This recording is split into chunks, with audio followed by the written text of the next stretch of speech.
හරි. එහෙනම් ආයුබෝවන් හැමෝටම.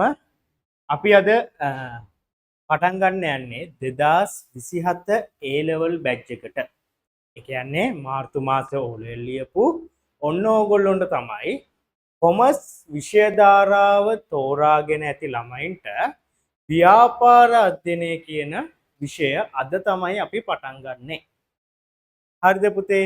එතකොට මේ අද දවස තුල මම ඕගොල්ලෝ එක්ක කතා කරනවා කොහොමද අපි මේ විෂය ඉදිරි අවුරුදු දෙක තුල ඒ කියන්නේ 2027 ඕගොල්ලෝ A level ලියන දවස වෙනුවේ දවස දක්වා අපි කොහොමද මේක කරගෙන යන වැඩපිළිවෙල කතා කරනවා. මේ විෂය පුතේ ගොඩක් ගණන් වලට වඩා තියරි පැත්ත, ඒ කියන්නේ පාඩම් කරන පැත්ත 90ක් 95ක් තියෙන විෂයක් තමයි ව්‍යාපාර අධ්‍යයනය විෂය කියන්නේ. කොමර්ස් කරන ළමයිට තෝරා ගන්නා විෂයක් ලෙස මේ විෂය හඳුන්වන්න පුළුවන්. ඒ කියන්නේ යම්කිසි ළමයට මේ විෂය තෝරාගෙන අදහරන්න පුළුවන් විෂයක්. මේ විෂය ගැන ගැඹුරෙන් අද දවස තුල මම ඕගොල්ලෝ එක්ක කතා කරනවා. මේ විෂය කොහොමද පේපර් එක හැදෙන්නේ? විෂය මාලාවේ කියන්නේ අපි කියන සිලබස් එක කොච්චර තියෙනවද? පාඩම් කොච්චර තියෙනවද? ඕගොල්ලෝ කොහොමද මේ වැඩ ටික කරන්න ඕනේ? අපේ පන්තිය තුල මේවා කොහොමද අපි කරන්නේ? ටියුට් කොහොමද දෙන්නේ? ඒ ඔක්කොම ටික අද දවස තුල මම කතා කරනවා. හරි. එහෙනම් පුතේ අද අපි පටන් ගමු මේ විෂය උගන්වන මම කවුද කියලා. මම ජනිත් තෙවරප්පෙරුම මම ශ්‍රී ලංකා වයඹ විශ්වවිද්‍යාලයේ උපාධිධාරී ගුරුවරයෙක්. ඒ එක්කම මම රජයේ ප්‍රසිද්ධ පාසලක ව්‍යාපාර අධ්‍යයනයේ විෂය උගන්වන ගුරුවරයෙක්. හරිද පුතේ? එතකොට මේ විෂය තුල මම ලොකු කාලයක් තුල ළමයින්ට උගන්වලා ඒ අත්දැකීම් එක තමයි ඕගොල්ලොන්ට මේ ගුරු නිවස අධ්‍යාපන ආයතනයේ හරහා ඔන්ලයින් හා ෆිසිකල් විදිහට මේ විෂය උගන්වන්න ඇවිල්ලා තියෙන්නේ. 2027 අවුරුද්දේ A level කරන ළමයට අද ඉඳන් ගත්තොත් හරියටම අවුරුදු 2යි මාස කිහිපයක් තියෙනවා මේ විෂය අදහරන්න. ඒ කාලය තුල අපි අපේ සිලබස් එක ආවරණය කරලා රිවිෂන් පන්තියක් ගිහින් පේපර් පන්ති වලින් පේපර්ස් කරලා තමයි ඕගොල්ලෝම විභාගෙට සූදානම් කරන්නේ. මේ විෂය තුල ඕගොල්ලොන්ට ව්‍යාපාරයක් කියන්නේ මොකද්ද? ව්‍යාපාරයක මූලික සංකල්ප. ව්‍යාපාරයක් පටන් ගන්නෙ කොහොමද? අපි ව්‍යාපාරයක් පටන් ගන්නවා නම් අපිට පටන් ගන්න පුළුවන් විවිධ ව්‍යාපාර වර්ග මොනවද? ව්‍යාපාරයක් පවත්වාගෙන යන්නේ කොහොමද? ව්‍යාපාරයකට උදව් කරන උපකාරක සේවා මොනවද? ඔය විදිහට ගොඩාක් දේවල් මේ විෂය තුල කතා කරනවා ඉදිරි වසර දෙක ඇතුළත. පුතේ ගොඩක් වෙලාවට ඕගොල්ලෝ O level වලට කොමර්ස් කරපු ළමෙක් නම් O level විෂය සඳහා කොමර්ස් කියන විෂය ධාරාව ඕගොල්ලෝ හදාරලා තියෙනවා නම් ඕගොල්ලන්ට පොඩි දැනුමක් තියෙනවා මේ විෂය පිළිබඳ. ඔය A level වලට ව්‍යාපාර අධ්‍යයනය තෝරගත්ත ළමෙක් හැබැයි ඒ O level කොමර්ස් කරලා නැහැ. හැබැයි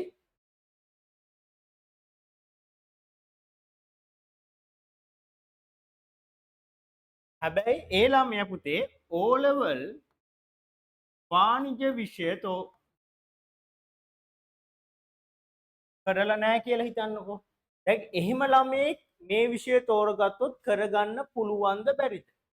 බය වෙන්න දෙයක් නැහැ පුතේ. මේ විෂය බිඳුවේ ඉඳන් A level වලදී උගන්වනවා. ඒකින්දා ඕගොල්ලෝ කිසිම දැනුමක් නැතුව මේ විෂය සඳහා සම්බන්ධ වුණත් ඕගොල්ලොන්ට ඉස්සරහ අවුරුදු දෙක තුල මේ විෂය තුල ලොකු දැනුම් සම්භාරයක් අපි ලබා දෙනවා. විෂය කරුණු එක්ක ප්‍රායෝගික ලෝකයේ සිදුවීම් ප්‍රායෝගිකව කොහොමද ව්‍යාපාර පටන් ගන්නෙ ප්‍රායෝගික නීති රීති මොනවද ව්‍යාපාර වලට එල්ල වෙන ඒ වගේ දේවල් එක්ක ලොකු දේවල් ටිකක් කතා කරනවා. එතකොට කාට හරි මුලින්ම මම පටන් ගනිද්දි කියන්නම් කාට හරි ප්‍රශ්නයක් තියෙනවා ඩවුට් එකක් තියෙනවා නම් දැන් මට මේක කරගන්න පුළුවන්ද බැරිද? බය වෙන්න එපා පුතේ. මේ විෂය කරගන්න පුළුවන්. O level කොමර්ස් කරපු එක අනිවාර්ය නෑ. A level ව්‍යාපාර අධ්‍යයනය එහෙම නැත්නම් ඔයගොල්ලෝ ගිණුම් කරණය කරනවා නම් ආර්ථික විද්‍යාව නම් කොහොමත් පුතේ O level වල තිබ්බේ නෑ. O level කොමර්ස් වල ගොඩක් තිබ්බේ accounting ටිකයි මේ BS ටිකයි. එතකොට කාට හරි ප්‍රශ්නයක් තියෙනවා නම් මේක අපිට කරගන්න බැරි වෙයි කියලා O level කොමර්ස් කරලා නැතුව බය වෙන්න දෙයක් නෑ. O level කොමර්ස් කරේ නැති ඕන ළමෙක්ට මේ විෂය accounting හා ව්‍යාපාර අධ්‍යයනයේ විෂය බිඳුවේ ඉඳන් උගන්වන හින්දා කිසිම බයක් වෙන්න දෙයක් නැහැ. අර O level කොමර්ස් කරපු ළමයින්ට පොඩි වාසියක් තියෙන මොකද ඒගොල්ලෝ කලින් මේවා ගැන පොඩ්ඩක් අහලා තියෙනවා. කොහොම මොනවද මේකේ ඇතුලේ තියෙන විෂය කරුණු ටිකක් අහලා තියෙනවා. ගොඩක් නෙවෙයි ටිකක් අහලා තියෙනවා. ඒ අහපු ටිකෙන් ඒගොල්ලෝ පොඩි දැනුමක් එක්ක මේ වැඩේ කරගෙන යන්න පුළුවන්. පොඩි වාසියක් තියෙනවා O level කොමර්ස් කරලා තියෙන ළමයින්ට. ඒකින්ද O level කොමර්ස් කරත් O level කොමර්ස් කරේ නැති වුණත් ඕගොල්ලොන්ට අපි මේ විෂය ගුරු නිවස අධ්‍යාපන ආයතනය තුලින් කොමර්ස් කියන විෂය ධාරාව අදහරන ළමෙක්ට බිඳුවේ ඉඳන් මේ සියලුම විෂය කරුණු ලබා දෙනවා. හරිද? මං ඉස්සරහට පන්තියට සම්බන්ධ වෙන්නේ කොහොමද? ඒ පන්තියේ අපේ වැඩ කටයුතු ටික යන්නේ කොහොමද? ඔන්ලයින් ෆිසිකල් කොහොමද සම්බන්ධ වෙන්නේ? හදිස්සිය වාට දවසක් හරි පන්තියට එන්න බැරි වුණොත් අපි කොහොමද රෙකෝඩින් ගන්නෙ? ඒ ඔක්කොම ටික මං ඉස්සරහට කියලා දෙන්නම්. මුලින්ම මම අද දවස තුල බලාපොරොත්තු වෙනවා ඕගොල්ලොන්ට මේ ව්‍යාපාර අධ්‍යයනය කියන විෂය කොහොමද පාඩම් කීයකින්ද ඒ පාඩම් 12 වසරට කොහොමද 13 වසරට කොහොමද කීයක් තියෙනවද ඒ වගේම විභාගයේ ප්‍රශ්න හැදෙන්නේ කොහොමද විභාගයේ පේපර් එක හැදෙන්නේ කොහොමද ඔය කියන ටික අද පළවෙනි දවසේ ඇතුළත ඕගොල්ලන්ට මම කියලා දෙන්න බලාපොරොත්තු වෙනවා. හරිද පුතේ? හරි. එහෙනම් අපි පොඩ්ඩක් මේ විෂය ගැන ගැඹුරෙන් කතා කරමු.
පුතේ මේ විෂය ඕගොල්ලොන්ට අවුරුදු දෙකක් ඉගෙන ගන්න වෙනවා 12 වසර හා 13 වසර.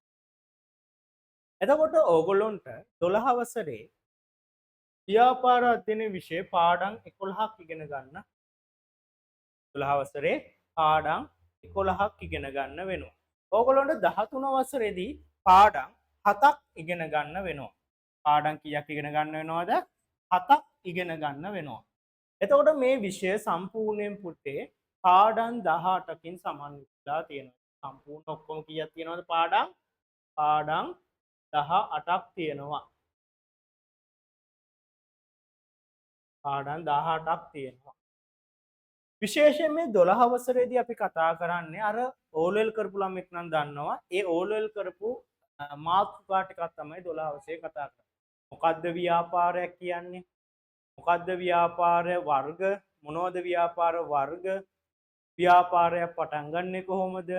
ව්‍යාපාර වලට උදව් වෙන සේවා අපි කියන ඒවට උපකාරක සේවා මොනවද? ඊට පස්සේ ව්‍යාපාර වෙළඳාම ගැන ඊට පස්සේ වාණිජය ගැන ඔය වගේ මාතෘකා ටිකක් කතා කරනවා. මම පොඩි දෙයක් කියන්නම් මේ පාඩම් පටන් ගන්න. ඕගොල්ලෝ මේ විෂය අද ඉඳන් ඉගෙන ගන්න පටන් ගන්නවා. ඉගෙන ගන්න පටන් ගනිද්දී ඕගොල්ලොන්ට මේ විෂය අපි ටියුට් හරහා තමයි උගන්වන්නේ. මගේ විෂය මම ඕගොල්ලන්ට ටියුට් ලබා දෙනවා. ඒවා මේ ගුරු නිවස අධ්‍යාපන ආයතනය හරහා සම්බන්ධ වුණාට පස්සේ ඕගොල්ලෝ ගෙදෙට්ටම ටියුට් ටික ඩිලිවර් කරනවා. ඒක අපි ඉස්සරහට කතා කරමු. ඊට අමතරව පුතේ ඕගොල්ලෝ පොතක් ගන්න ඕනේ. සාමාන්‍යයෙන් CR පොතක් පිටු 120ක වගේ CR පොතක් ගත්තොත් වඩාත් හොඳයි. ඊට අඩු එකක් වුණත් කමක් නැහැ. ඒ පොත ඉවර වුණොත් අපි ඊළඟ පොතකට යන්න පුළුවන් නේ. එතකොට අඩුම පිටු 120ක වගේ පොතක් තිබ්බොත් වඩා හොඳයි. මොකද මේ පොතේ තමයි අපි අපේ අමතර කරුණු ටික ලියාගන්නේ. ෂෝට් නෝට් ටික, විෂයට අමතරව දේවල් කතා කරන ඒව ටික, අන්න ඒව කතා කරන්නේ අර පොත හරහා. ඒවා ඔයගොල්ලෝ මම ලියන්න දෙනවා.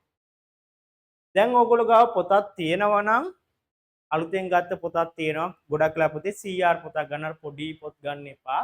ඒ පොඩි පොත් මදි. ඉස්සරහට වැඩ කරගෙන යද්දී පුළුවන් නම් CR පොතක් තියෙනවා නම් ඒ පොතේ පළවෙනි පිටුව ගන්න. CR පොතේ පළවෙනි පිටුව ගන්න. අරගෙන ලියාගන්න ව්‍යාපාර අධ්‍යයනය කියලා. හරි. දැන් අපි කියමු අද පන්තියේ බලන්න ආවා කොහොමද කෙරෙන්නේ කියලා කවුරු හරි පුතෙක් හරි දුවෙක් හරි ඇවිල්ලා ඉන්නවනම් ඒ පුතාට හරි දුවට හරි පුළුවන් පරණ ඔයගොල්ලෝ ගාව තියෙන ඕලෙවල් ලියපු පොත් ඒකෙන් කොලයක් දෙකක් කඩා ගන්න. ඒ පොතක හරි ආයෙත් ඕලෙවල් කරන්නේ නැහනේ. පොඩ ඒ පොතක පොඩ්ඩක් ලියා ගන්න. ඊට හෙට හරි පොතක් අරගෙන පස්සේ මේ කියන ටික ආයෙත් ඒ අලුත් පොතේ ලියා ගන්න. හරිද? එහෙනම් පුතේ අර CR පොත අරගෙන පළවෙනි පිටුවේ ලියා ගන්න. පළවෙනි පිටුවේ ලියා ගන්න ව්‍යාපාර අධ්‍යයනය කියලා. ව්‍යාපාර අධ්‍යයනය කියලා ලියා ගන්න.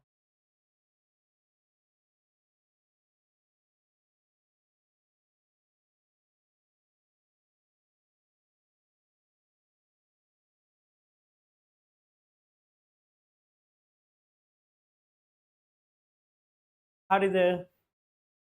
ලියාගෙන ඒකේ යටතේ අනුමාතුකාවක් විදිහ ලියා ගන්න 12 වසර. 12 වසර කියලා ලියා ගන්න අනුමාතුකාවක් විදිහ. 12 වසර කියලා ලියා ගන්න අනුමාතුකාවක් විදිහට. අපි එහෙනම් මුලින්ම පුතේ කතා කරමු 12 වසරේ ඔයාට අදාළ පාඩම් ටික. 12 වසරේ ඔයාට ඉගෙන ගන්න තියෙන මේ අවුරුද්දක් පුරාවට ඉගෙන ගන්න තියෙන පාඩම් මොනවද? ලියාගෙන 12 වසර කියලා එක කියලා දාගෙන පළවෙනි පාඩම අපි ලියා ගමු. පළවෙනි පාඩම ලියා ගන්න. ව්‍යාපාර පදනම හා පරිසරය. ව්‍යාපාර පදනම හා පරිසරය. පළවෙනි පාඩම ව්‍යාපාර පදනම හා පරිසරය. එතකොට පුතේ මෙන්න මේ පාඩම තුලදී අපි කතා කරනවා මොකද්ද ව්‍යාපාරයක් කියන්නේ? ව්‍යාපාරවල මූලික සංකල්ප, ව්‍යාපාරයක් කොහොමද අතීතයේ ඉඳන් වර්තමානයේ වෙනකම් විකාශනය වුනේ? ඊට පස්සේ ව්‍යාපාරයට තියෙන නව ප්‍රවණතා අපි කියන නිව් ට්‍රෙන්ඩ්ස් කියලා ඒව මොනවද? ඔය වගේ ගොඩක් දේවල් මේ පාඩම තුලදී අපි කතා කරනවා. ඊට අමතරව මේ ව්‍යාපාර මේක පුතේ ප්‍රධාන කොටස් දෙකයි. එකක් ව්‍යාපාර පදනම ගැන තමයි අර මං කිව්ව ටික කතා වෙන්නේ. ව්‍යාපාර පරිසරය කියන දෙවෙනි කොටසේ තම පාඩම කොටස් දෙකයි පුතේ. ව්‍යාපාර පරිසරය කියන කොටසේදී අපි කතා කරන ව්‍යාපාර පරිසරයක් කියන්නේ මොනවද? ව්‍යාපාර පරිසරයක ඉන්න පාර්ශව, ඇල්මැති පාර්ශව, ඒගොල්ලොන්ගෙන් ව්‍යාපාරයට තියෙන හිතකර බලපෑම් ව්‍යාපාර පරිසරයේ අපි අධ්‍යයනය කරන්න ගන්න විශ්ලේෂණ ක්‍රම නෝව ගැන මෙන්න මේ පාඩමේදී කතා කරනවා. හරිද? හරි. අපි දෙවනි පාඩම විදිහට කතා කරන පුතේ ව්‍යාපාර ආචාර ධර්ම හා සමාජ වගකීම් ලියාගන්න ව්‍යාපාර ආචාර ධර්ම හා සමාජ වගකීම් ව්‍යාපාර ආචාර ධර්ම හා සමාජ වගකීම්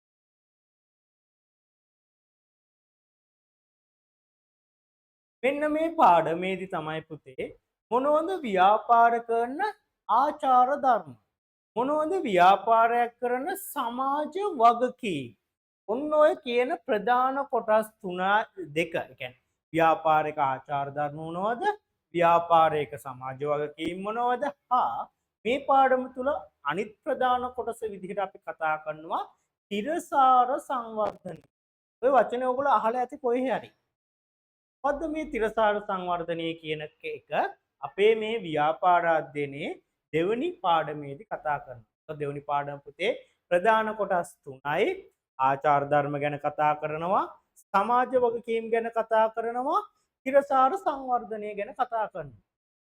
හරි. එතකොට අපි මේවට උදාහරණ තියෙනවා. ඕගොල්ලෝ අහලා තියෙන උදාහරණ කතා කරනවා. මනුසත් දෙරණ, කම්මැද්ද, ඒ වගේ දේවල් අපි මේ පාඩමේ පටන් ගත්තට පස්සේ මචං පාඩම කරගෙන යද්දී කතා කරමු මොනවද මේ ව්‍යාපාර කරන සමාජ වගකීම් ආචාර ධර්ම වගේ දේවල්. හරිද උදාහරණත් එක්ක ප්‍රායෝගික උදාහරණ කතා කරමු. තුන්වෙනි පාඩම පුතේ රජය හා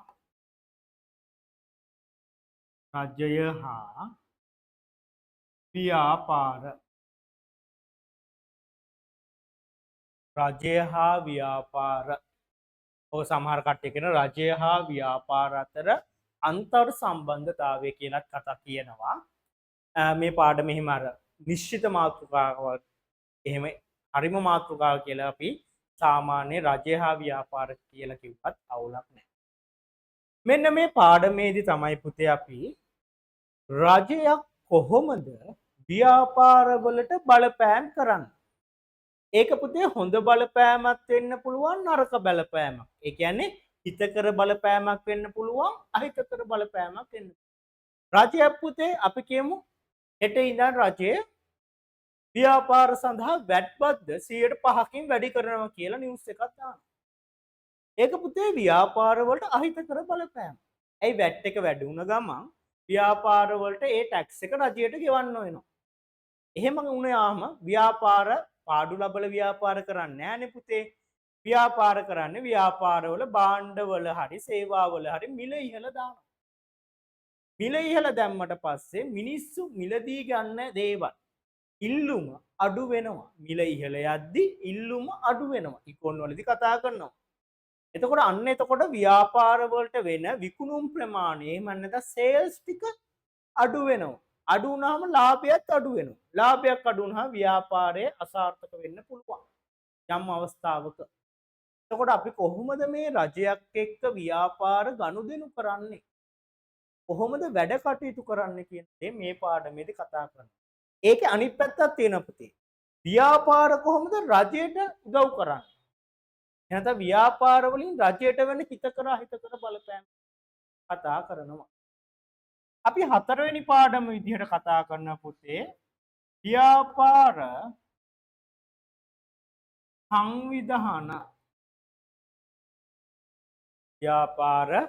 සංවිධාන නැත්නම් මේකට කියන විවිධ ව්‍යාපාර සංවිධාන නැත්නම් සංවිධාන ව්‍යාපාර සංවිධාන වර්ග කියලාත් කියනවා.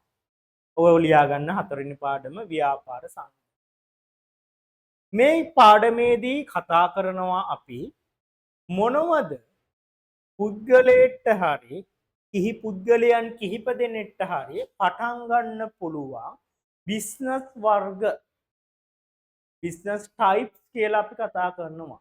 ඒව තියෙන පුතේ ඒක පුද්ගල ව්‍යාපාර, හවුල් ව්‍යාපාර, සංස්ථාපිත සමාගම්, සමූපකාර, ඊට පස්සේ රාජ්‍ය සංස්ථා, රජයේ ව්‍යාපාර, රාජ්‍ය දෙපාර්තමේන්තු, රාජ්‍ය සමාගම්, පරලත් ව්‍යාපාර, බද්ධ ව්‍යාපාර, ව්‍යාපාර ඒකාබද්ධ වීම ව්‍යාපාර දෙකක් එකතු වෙන ඒවා ඒකාබද්ධ වීම කියන්නේ එක එහෙම නැත්නම් තව ව්‍යාපාරයක් එක ව්‍යාපාරයක් තව ව්‍යාපාරයක් පුතේ සල්ලි දීලා මිලදී ගන්න.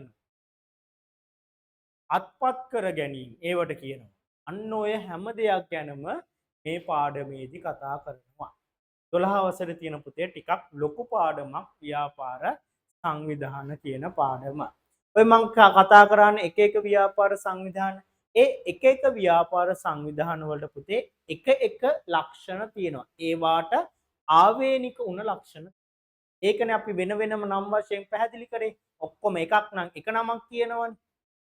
එහෙම එක නමක් කිව්වේ නැත්තේ අපි ඒ ව්‍යාපාර වලට ආවේනික ලක්ෂණ. ඊළඟ පාඩම පුතේ පස්වෙනි පාඩම ලියා ගන්න ඕගොල්ලෝ විවසායකත්වය. පස්වෙනි පාඩම විවසායකත්වය.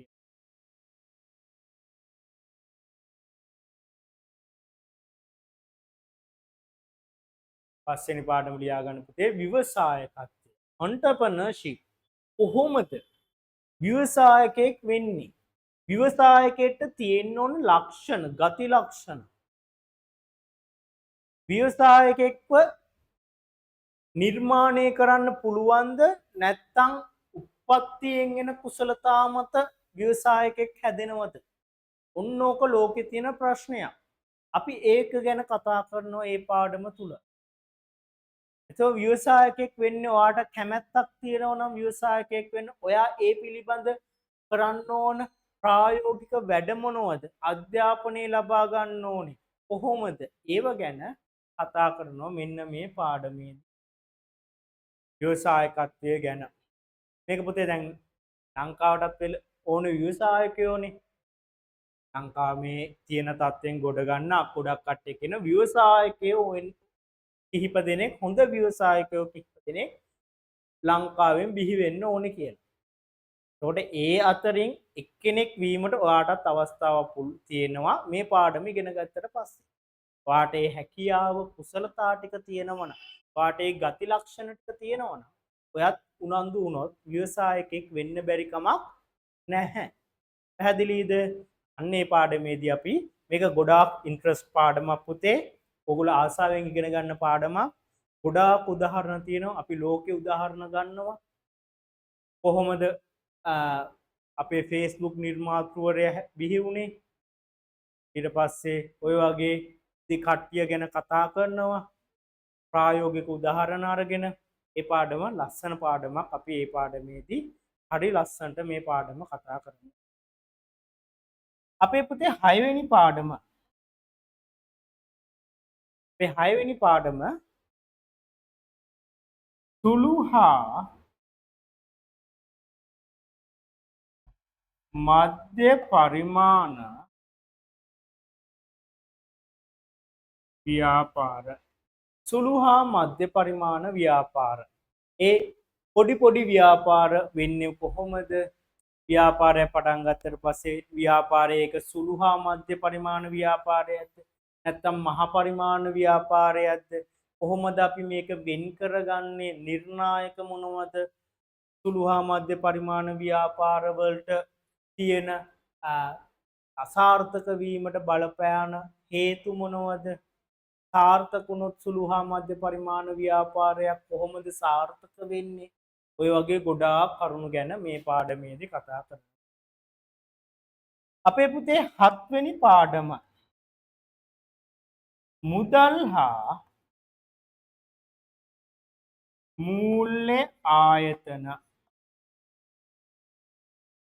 ලියා ගන්න 7 වෙනි පාඩම මුදල් හා මූල්‍ය ආයතන. 7 වෙනි පාඩම ලියා ගන්න මුදල් හා මූල්‍ය ආයතන.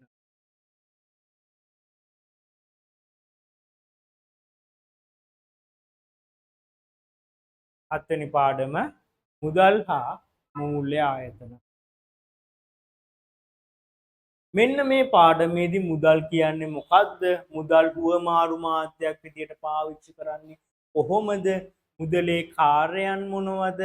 ඊට පස්සේ ලංකාව ඇතුලේ තියෙන මූල්‍ය ආයතන මොනවද? ලංකාව ඇතුලේ තියෙන වාණිජ බැංකු කීයක් තියෙනවද? ඒ වගේ වෙන සේවා ගැන මේ පාඩමේදී ගොඩාක් කතා කරනවා. මේ පාඩමත් පුතේ අර මං කිව්වේ ව්‍යාපාර සංවිධාන වගේ ටිකක් ලොකු පාඩමක්. සිලබස් එක තුල වැඩි බර තැබීමක් තියෙන පාඩමක් තමයි මුදල් හා මූල්‍ය ආයතන කියන පාඩම. අපි 8 වෙනි පාඩම ලියා ගමු. රක්ෂණය. 8 වෙනි පාඩම පුතේ රක්ෂණය. ඉන්ෂුරන්ස්. මොකද්ද ඉන්ෂුරන්ස් කියන්නේ? ඉන්ෂුරන්ස් ප්‍රධාන වර්ග දෙකයි පුතේ. ජීවිත ආරක්ෂණයයි දේපල රක්ෂණයයි. ඇයි ජීවිතවලට අපි ආරක්ෂණය කියන්නේ? රක්ෂණය කියන්න බැරි ඇයි? සාමාන්‍ය කියනවා රක්ෂණය කියලා. හැබැයි ඒකට හරි වචනේ ජීවිත ආරක්ෂණය. ඊට පස්සේ මේ රක්ෂණය පදනම් වෙලා තියෙන මූලධර්ම මොනවද? ඔය වගේ දේවල් ගැන මෙන්න මේ පාඩමේදී කතා කරනවා.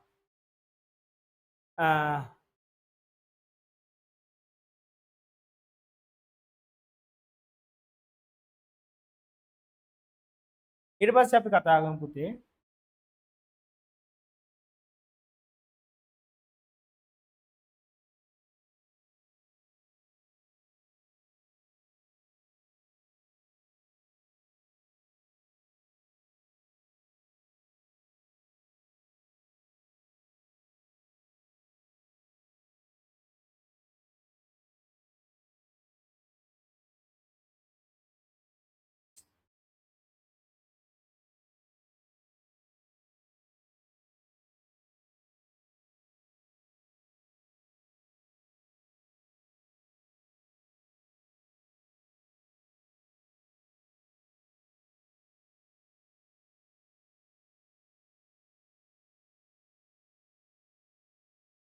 අටවෙනි පාඩම මේක පුතේ.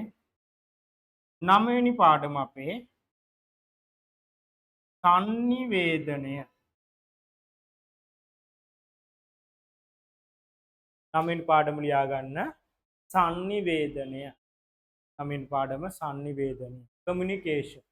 කොහොමද ව්‍යාපාර ආයතනයක් එක එක සංවිධාන එක්ක පුද්ගලයෙක් එක්ක ක්‍රියා කරන්නේ? සංවිධාන මාධ්‍ය මොනවද? ඔය වගේ දේවල් ගොඩක් මේ පාඩමේදී කතා කරනවා. අපිට ඒ අදාළ පාඩමේදී මේ දේවල් කතා කරමු. 10 වෙනි පාඩම තමයි පුතේ ඔයගොල්ලෝගේ ප්‍රවාහනය හා සැපයුම් සේවා. ප්‍රවාහනය හා සැපයුම් සේවා. අපි ඔක ඉංග්‍රීසි වලින් කියන ලොජිස්ටික් කියලා. ට්‍රාන්ස්පෝර්ටේෂන් ඇන්ඩ් ලොජිස්ටික්. එතකොට කොහොමද මේ භාණ්ඩ අපි එහා මෙහා ගෙනියන්නේ, පාරිභෝගිකයන් අතටපත් කරන්නේ? ලොකු දේවල් ටිකක් ගැන මේ පාඩමේදී කතා කරන ප්‍රවාහනය ඇතුළුව. ප්‍රවාහනයේ මාධ්‍ය ටිකක් තියෙනවා, මූලිකාංග ටිකක් තියෙනවා. ඕවා ගැන කතා කරනවා. 11 වෙනි පාඩම අපි අන්තිම පාඩම 12 වෙළඳාම. වෙළඳාම වර්ග වෙනවා පුතේ. දේශීය වෙළඳාම, විදේශීය වෙළඳාම. ඊට පස්සේ දේශීය වෙළඳාම ප්‍රධාන කොටස් දෙකයි. සිල්ලර වෙළඳාම, තොග වෙළඳාම. විදේශීය වෙළඳාම ප්‍රධාන කොටස් දෙකයි. ආනයන අපනයන. ආනයන ක්‍රියාවලියක් කරන්නේ කොහොමද? ඕගොල්ලන්ට අනාගතේ හිතාගෙන ඉන්නවා නම් මොනවා හරි දෙයක් අපි පිටරටට යවනවා. එහෙම නැත්නම් පිටරට දෙයක් ලංකාවට ගෙන විකුණනවා. ඒ වගේ දේවල් ගැන අදහසක් තියෙනවා නම් දැන් ඉඳලා ළමයින්ට මේ පාඩම ඉතා වැදගත්. මොකද මේ ඒ ආනයන අපනයන වලට අවශ්‍ය කරන ලිපිලි මොනවද? අපි අවසර ගන්න ඕන ආයතන මොනවද? අපිට යවන්න බැරි ද්‍රව්‍ය මොනවද? යවන්න පුළුවන් ඒවා මොනවද? ඕවා ගැන කොහොමද නැවකට ගිහින් භාණ්ඩ ටික බාර දෙන්නේ? අන්න ඕවා ගැන මෙන්න මේ පාඩමේදී කතා කරනවා. වෙළඳාම කියන පාඩමේ. පැහැදිලිද? එතකොට පුතේ මේ 11 වසරේදී ඕගොල්ලන්ට මේ කියන පාඩම් 12 වසරේදී මේ කියන පාඩම් 11 ඉගෙන ගන්න සිද්ධ වෙනවා. ඉතින් අවුරුද්දක් පුරාවට 12 වසරේ මේ පාඩම් ටික අපි ඉගෙන ගන්න. දෙවෙනි කතාවට යන් අපි. දෙවෙනි කතාව කියන්නේ 13 වසර. ඔයගොල්ලෝගේ 13 වසර. 13 වසරේදී පුතේ අපි පාඩම් 7ක් ගැන කතා කරනවා. පාඩම් 7ක් ගැන කතා කරනවා.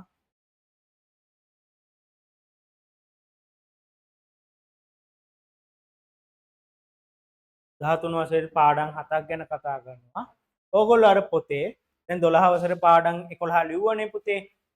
12 වසරේ පාඩම් 11 අපි ලිව්වා. දැන් ඊළඟ පොඩ රූලක් දෙකක් අතෑරලා 13 වසර කියලා අනුමාතුකාවක් ලියා ගන්න. 13 වසර කියලා අනුමාතුකාවක් ලියා ගන්න.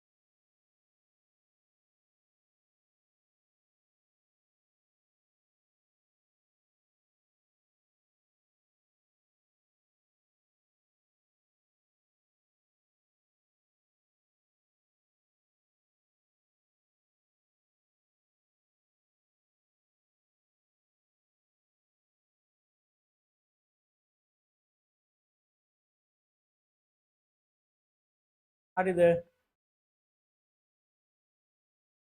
මං හිතනවා පුතේ මේ වෙනකන් අපි 12 වසරේ පාඩම් කිහිපයක් කතා කරානේ. මේ කතා කරපු දේවල් ගැන ඕගොල්ලෝ කොහේ හරි අහලා තියෙනවා. එහෙම නැත්නම් ඕගොල්ලෝ මේ කතා කරපු දේවල් ගැන පොඩි හරි අවබෝධයක් තියෙනවා. මොනවද ඒ කියන්නේ සමාජයේ නිවුස් සමාජයේ ඊට නිවුස් බලද්දි පත්තරයක් හරි බලද්දි මේ කියන පාඩම් වල වචන ඕගොල්ලොන්ට ඇහිලා තියෙනවා අහලා තියෙනවා ඕගොල්ලෝ ඒ වගේම මේවා ගැන පොඩි හරි දැනුමක් තියෙනවා හරිද සාමාන්‍ය අවුරුදු දැන් A level කරනවා කියන්නේ අවුරුදු 16ක වගේ ළමයිනේ 16ක වගේ ළමයි වුණාම ඔගොල්ලෝ හොඳ දැනුමක් තියෙන්න ඕනේ හරිද සමාජය ගැන ආර්ථිකය ගැන ව්‍යාපාර ගැන මේව ගැන පොඩි දැනුමක් තියෙන්න ඕනේ. ඔහේ ඉන්නම් වාලේ ඉන්න එපා. පොඩ්ඩක් තමන්ගේ දැනුම සමාජයත් එක්ක වෙනස් කරලා යන්න. හරිද? ඒතකොට අපි මේ පාඩම් වලදී කතා කරන්නේ මේ විෂය ගැන කතා කරද්දි මේක අප්ඩේටඩ් විෂයක්. මේක එක තැන පල් වෙන විෂයක් නෙවෙයි.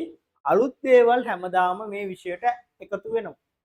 ඒතකොට අලුත් දේවල් එකතු වෙද්දී ඔයාට සිද්ධ වෙනවා ඒ අලුත් දේවල් ඉගෙන ගන්න. මම සිලබස් එක තුලත් මාත් ඔයගොල්ලන්ට අලුත් දේවල් තමයි උගන්වන්නේ. තියරිය උගන්වලා ඊට සමානව සමාජයේ සිදුවන නැත්නම් ලෝකයේ සිදුවන ලංකාවේ සිදුවන අලුත් දේවල් ගැන මේ විෂය තුල කතා කරනවා. මම කියන්න ගියේ පුතේ මේ 12 වසර වගේ නෙවෙයි 13 වසර. 13 වසර පුතේ තියෙන පාඩම් ටික පාඩම් 7. පොඩ්ඩක් ඕගොල්ලොන්ට නුහුරු ගතියක් ඇති. ඇයි පුතේ මේක සාමාන්‍ය ව්‍යාපාරිකයන්ට තමයි. එහෙම නැත්නම් ව්‍යාපාර ජොබ් එකක් කරන කවුරු හරි ඉන්නවා නම් එහෙම ළමයි ඒ ලෙවල් සාමාන්‍යයෙන් කරන්නේ නැහනේ. ඒක වගේ කට්ටියට එහෙම ජොබ් එකක් කරන ව්‍යාපාරයක් තුල ඉන්න කෙනෙක්ට මේ පාඩම් ටික එහෙම නැත්නම් මේ වචන ටික හුරු වුණාට ඉගෙන ගන්න ඕගොල්ලෝ වගේ ළමයින්ට මේ පාඩම් වල නම් ටිකක් හුරු මදි. හුරු නැහැ. හේතුව මේක සාමාන්‍යයෙන් ඒ ෆීල්ඩ් එකක් එහෙම නැත්නම් ව්‍යාපාරයක් සමග එන වචන තමයි තියෙන්නේ. ඔයගොල්ලෝ අත්දැකීමක් නැහැනේ ව්‍යාපාර ගැන. අන්න එතකොට මේ පාඩම් ටික ගොඩක් ළමයි කියනවා A level කරන ව්‍යාපාර අධ්‍යයනයේ 12 වසරන ෂේප්ස් 12 වසර ටික නම් කරගන්න පුළුවන් ෂේප් එක. හැබැයි 13 වසර නම් එපා වෙනවා. 13 වසරේ පාඩම් අපිට මතක හිටින්නේ නැහැ. අපිට ඒව තේරෙන්නේ නැහැ. ඇයි ඒ තේරෙන්නේ නැහැ මතක හිටින්නේ නැහැ කියන්නේ? ඕගොල්ලෝ දන්නේ නැති දේවල් නේ ඉගෙන ගන්න. ඒකට දන්නේ නැති දේවල් ඉගෙන ගනිද්දී ඕගොල්ලෝ ටිකක් අර අඳුරේ අතපත ගන්න වගේ එකක් තමයි මේ පාඩම් ඉගෙන ගද්දී එන ෆීලින් එක. ඒක නැති කරන්න මන්ට වෙනම විශේෂ වැඩපිළිවෙලක් තියෙනවා ඕගොල්ලෝ තුලින් ඕගොල්ලොන්ට අපි ඉස්සරහට ඔය කියන්නේ ඒ පාඩමට අදාළ වීඩියෝ කීපයක් ඕගොල්ලන්ට ලබා දෙනවා පන්ති ඇතුළතදී කරනවා ඕගොල්ලන්ට ගේම්ස් අගේ කරනවා කොහොමද මේවා හොයන්න කම්පැනිස් වලට ගිහින් නෙවෙයි කම්පැනිස් ගැන වීඩියෝස් එහෙම තියෙනවනේ ඒව ගැන හොයන්න ඔය වගේ දේවල් ටිකක් අපි ඉස්සරහට කරනවා මේ 13 වසර පාඩම් වල. හරිද? හරි. එහෙනම් අපි 13 වසරේ පාඩම් මොනවද කියලා බලමු පුතේ. 13 වසරේ පළවෙනි පාඩම. 13 වසරේ පළවෙනි පාඩම කළමනාකරණය.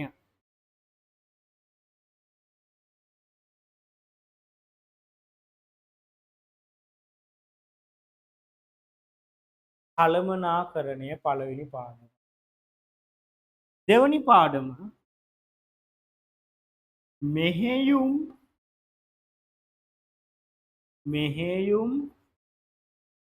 කළමනාකරණය කරණය. මෙහෙයුම් කළමනාකරණය. මේකෙදි කතා කරනවා අමුද්‍රව්‍ය නිමි ද්‍රව්‍යයක් බවට පත් වෙන්න යන ප්‍රොසෙස් එකක් තියෙනවා. ක්‍රියාවලියක් තියෙනවා. ඕක ගැන අපි කතා කරනවා. එක එක විවිධ වර්ග දේවල් තියෙනවා. ගොඩක් දේවල්.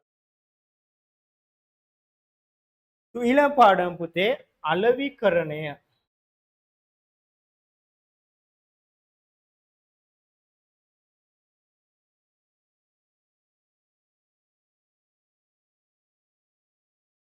අලෙවිකරණය.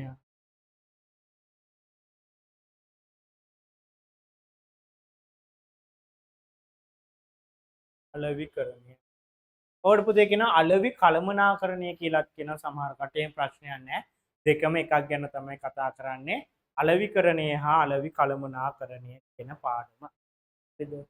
මේකේ මාකටිං කොහොමද අපේ ද්‍රව්‍යයක් එහෙම නැත්නම් අපි නිෂ්පාදිත කරන නිෂ්පාදිතයක් ව්‍යාපාරයක් නිපදවන නිෂ්පාදිතයක් කොහොමද පාරිභෝගිකයා තුළට රැගෙන යන්නේ අන්න ඒකට අපි කියනවා මාකටිං කියලා. දැන් ඔයගොල්ලෝ දකින ටීවී ඇඩ්වර්ටයිසින් ඊට පස්සේ පාරේ යද්දි තියෙන බෝඩ් ඒවත් මේ මාකටිං කියන පාඩම ඇතුලේ එහෙම නැත්නම් අලෙවිකරණ කියන පාඩම ඇතුලේ පොඩි කොටසක්. ගොඩක් කට්ටිය හිතන් ඉන්න ඔය ටීවී ඇඩ්වර්ටයිසින්, රේඩියෝ ඇඩ්වර්ටයිසින්, එහෙම නැත්නම් බෝඩ් අන්න ඒවා කියලා මාකටිං නෑ. ඒකට වඩා ලොකු දෙයක් පුතේ මාකටිං කියන්නේ. එතකොට මාකටිං කියන්නේ මේ පොඩි දෙයක් නෙවෙයි ලොකු පරාසයක් තුල තියෙන විෂය ධාරාවක්. මෙන්න මේ විෂය එහෙම නැත්නම් විෂය කියන්නේ විෂයක් විදිහටත් මේක ඉගෙන ගන්න පුළුවන්. අපේ මේ A level syllabus එකේ පාඩමක් විදිහට මේක ඉගෙන ගනිද්දී අර ඇඩ්වර්ටයිසින් කියන්නේ මේ මාකට් එහෙම නැත්නම් අලෙවිකරණය ඇතුලේ තියෙන පොඩි කෑල්ලක්. පැහැදිලිද? හතරවෙනි පාඩම පුතේ හතර ලියා ගන්න. මූල්‍ය කළමනාකරණය හතර මූල්‍ය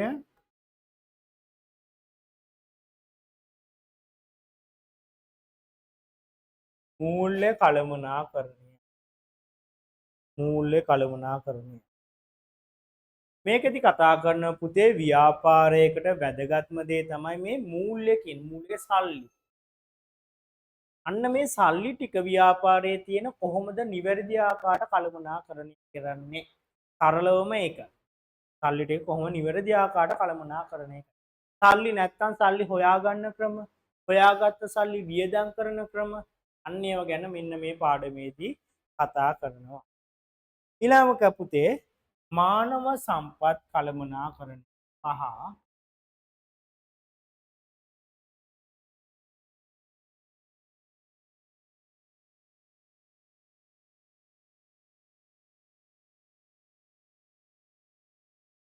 මානව සම්පත් කළමනාකරණය.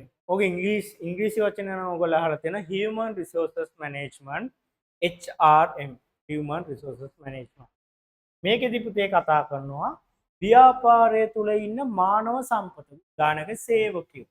කොහොමද මේ සේවකයන්ව නිවැරදි ආකාරයට කළමනාකරණය කරන්නේ?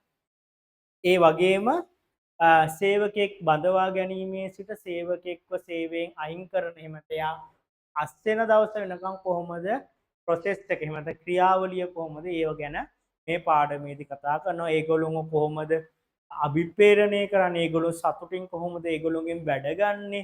අන්න ඒව ගැන කතා කරන මේ පාඩමේ. ඊට පස්සේ පුතේ පාඩම මේක 5 6 තොරතුරු පද්ධති.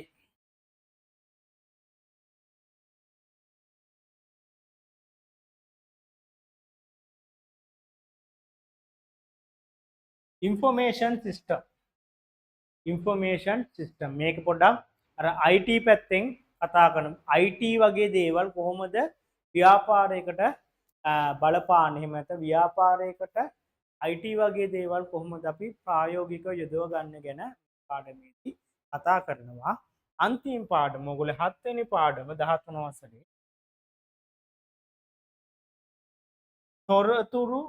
ව්‍යාපාර සැලැස්ම.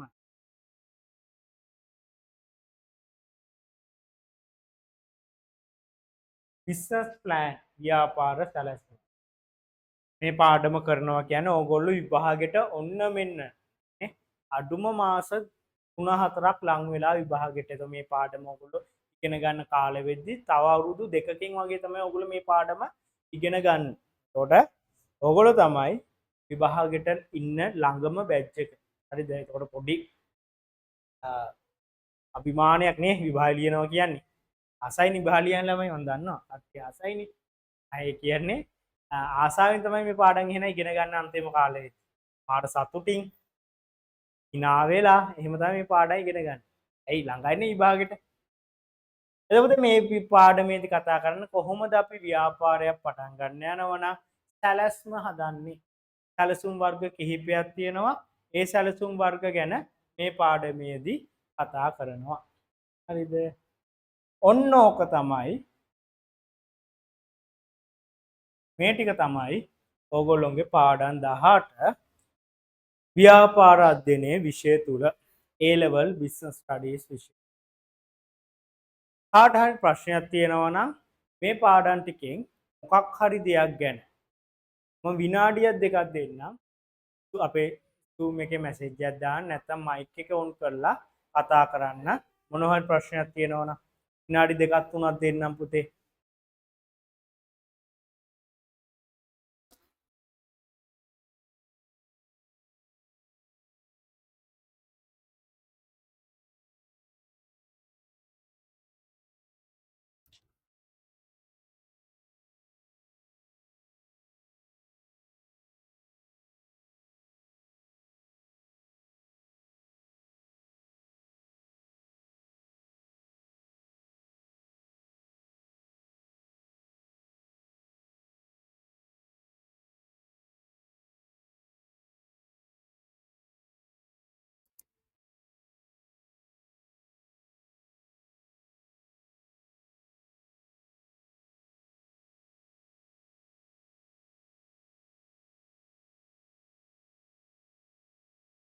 හරි. මම හිතනවා එහෙනම් මේ පාඩම් ගැන ප්‍රශ්නයක් නැහැ. පාඩම් නම් වල ගැන මොන ප්‍රශ්න නේද? පාඩම් කරත් ඒ කියන්නේ පාඩම ඉගෙන ගන්න ඉදින අපිට ප්‍රශ්න එන්නේ. මේවා මොන ප්‍රශ්නද කියලා නේ? එහෙම හිතනවා ඇති. හරි. එහෙනම් අපි මේ පාඩම් ටික ඕගොල්ලොන්ට දැන් පාඩම් ටික කතා කරා කොහොමද අපේ මේ අවුරුදු දෙක තුල ඉස්සර අවුරුදු දෙක තුල මේ පාඩම් ටික ගැන කතා කරන්න කියලා. එතකොට මීට අමතරව පුතේ මම පොඩ්ඩක් කතා කරන්නම් කොහොමද ඕගොල්ලෝ මේ අවුරුදු දෙක වැඩ කරන්න ඕන කියලා. ඊට පස්සේ මම කතා කරනවා පේපරේ හැදෙන හැටි. හරිද? පේපරේ හැදෙන හැටි ගැන කතා කරනම් ඊට පස්සේ මුලින්ම මම ඊට කලින් කතා කරනවා කොහොමද අපි මේ අවුරුදු දෙක තුල වැඩ කරන්නේ. මම මේක මෙහෙමම තියන්නම්.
මම පොඩ්ඩක් ඒක එහාට දැම්මා.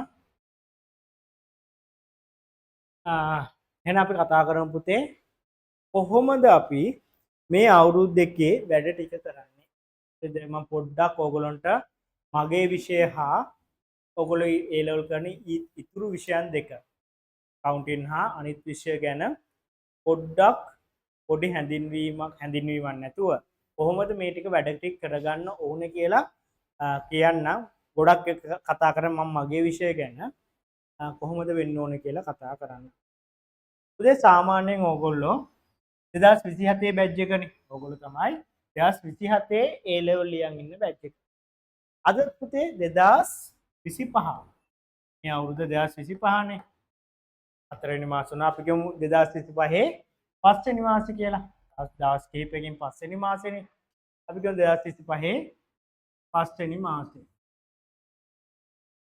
ඕගොල්ලෝ විභාගෙ ලියන්නේ පුතේ 2027 8වෙනි මාසේ. අගෝස්තු මාසෙ තමයි A level තියෙන්නේ. ඕගොල්ලෝ හිතන්න එපා අපේ එකත් කල්යයිනේ. එහෙම වෙන්නේ නැහැ. ඔය ඕලෙල් කල් ගියා වගේ මාර්තුවට කල් ගියා වගේ වෙන්නේ නැහැ. ඕගොල්ලෝ තව අවුරුදු දෙකක් යද්දි નિયમિત දවස්වල નિયમિત විදිහට විභාග කරනවා. එතකොට ඕගොල්ලෝගේ මේ තමයි ඕගොල්ලෝ ගමන් කරන්න ඕන කාල රාමුව. නේ? තව හරියටම ඕගොල්ලෝ තියෙනවා අපා 8 වෙනි මාසේ ගන්න බෑනේ පුතේ 8 වෙනි මාසේ විභාගෙනේ. ඒවට ගන්න පුළුවන් 8 නෙවෙයි 7. 7 වෙනි මාසේ තමයි ගන්න පුළුවන්. සාමාන්‍යයෙන් අවුරුදු 2යි මාස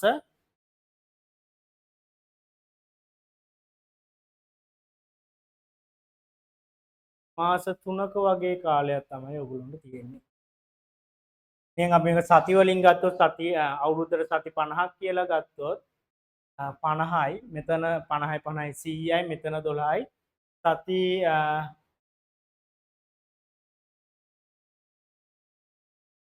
112ක් අපි වෙන එක සති 110ක් වගේ තමයි. දැන් ගත්ත සති 110ක් වගේ තමයි තියෙන්නේ. ඒ කියන්නේ අපි මෙහෙම පන්තියක් තුලින් හම්බ වෙන්නේ සති 110යි. අපි පේපර් ක්ලාස් එකක් තිබ්බොත් ඉතින් තව මේක දෙගුණේ වෙනවා.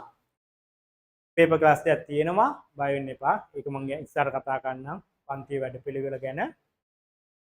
සාමාන්‍ය සති 110ක් වගේ තමයි තියෙන්නේ. සතියක් කියන්නේ ලොකු කාලයක්ද? එහෙ බලලා මෙහෙ බලද්දි සතිය ඉවරයි. දැන් හෙට ආයි සඳා තව ඊළඟ සතිය ආයි සඳ වෙන්න ලොකු කාලයක් නැහැ. කරපු වැඩකුත් නැහැ සතියත් ඉවරයි. එහෙමනේ. අද අවුරුද්ද අවුරුද්ද ඉවරලා දැන් සතියකුත් වෙනවා. හෙටට අවුරුද්ද ඇවිල්ලා සතියකුත් වෙනවා. තේරුණාද? දවස් ටික ගියාන ඉක්මනට. ඒ වගේම තමයි 2027 7 වෙනි මාසේ වෙන එකත් ඕගොල්ලෝ දන්නේම නැතුව වෙනවා. එහෙ බලලා මෙහෙ බලද්දි 2027 වෙලා ඉවරයි. ඒකින්ද ඕගොල්ලන්ට පුතේ තියෙන්නේ සීමිත කාලයක්. මොන කාලයක්ද තියෙන්නේ? සීමිත කාලයක්. අන්නේ සීමිත කාලය තුල ඕගොල්ලෝ අසීමිත වැඩ ටිකක් කරන්න ඕනේ. ඕගොල්ලෝ සීමිත කාලය තුල සීමිත වැඩ ටිකක් කරොත් ඕගොල්ලොන්ට මේ කියන A level කියන කඩයිම ජයග්‍රහණය කරන්න වෙන්නේ නැහැ. මේ සීමිත කාලය තුල අසීමිත ඕගොල්ලෝ මහන්සිලා වැඩ කරොත් විතරයි ඕගොල්ලොන්ට මේ අවුරුදු දෙකකින් පස්සේ ඕගොල්ලොන්ගේ ජීවිතේ තීරණය වෙන්නේ. සරලව කිව්වොත් ඔයා ආශ්‍රය කරන යාළුවෝ ටික තීරණය වෙනවා ඔයාගේ මේ රිසල්ට් එකෙන්. මම කොහොමද කියලා කියන්නම්. ඕගොල්ලෝ ආශ්‍රය කරන යාළුවෝ ටික තීරණය වෙනවා. ඔයා පදින වාහනේ තීරණය වෙනවා. ඔයා ඉන්න ගේ තට්ටු කීයද? කොහොමද? පර්චස් කීයක ගෙයක්ද කියලා තීරණය වෙන මේ A level කියන රිසල්ට් එක බලපාන්න. පැහැදිලිද? එතකොට මේක ඕගොල්ලොන්ගේ ජීවිතේ වෙනස් කරන විභාගයක්. හරිද? උදාහරණයකට ඕලෙල් කියමු. ඕලෙල් කියන්නේ ජීවිතේ වෙනස් කරන විභාගයක්ද? නෑ. ඕලෙල් කියන්නේ නිකන් A level වලට සුදුසුකමක් ගන්න විභාගයක්. ඕලෙල් කියන්නේ දැන් ඕලෙල් ඕගොල්ලෝ කරලානේ ඉන්නේ. රිසල්ට් ආවට පස්සේ මොන රිසල්ට් එක ආවත් වැඩි ගණන් ගන්න එපා. කියන්නේ අවම සුදුසුකම තමයි පුතේ ඕලෙල් වල මට මතක විදිහට T3යි S6යි. කියන්නේ විෂය 9ක් තියෙනවනේ. T3යි S6ක් තියෙනවා නම් ඔයා විභාගයේ සමත්. ඔයා A9ක් තියෙනවා කිව්ව උපරිම කුසලතාවයේ පුතේ A9ක් ගන්න එකනේ. ඒත් සමත්. පාඩ T3යි S6ක් C3යි S6ක් අරන් විභාගේ සමත් වුණත් එකයි A9ක් ගත්තත් එකයි. සංසන්දනය කරන්න බෑ. හැබැයි දෙකේම එන්නේ අවුට්පුට් එක. එකයි සමත්. මේ දෙන්නටම. අපි කිය මේ ළමයා C3යි S6යි මේ ළමයා A9යි දෙන්නටම A level කරන්න පුළුවන්. පැහැදිලිද? දෙන්නටම A level කරන්න පුළුවන්. කිසි අවුලක් නැහැ. හැබැයි A level කියන්නේ එහෙම විභාගයක් නෙවෙයි.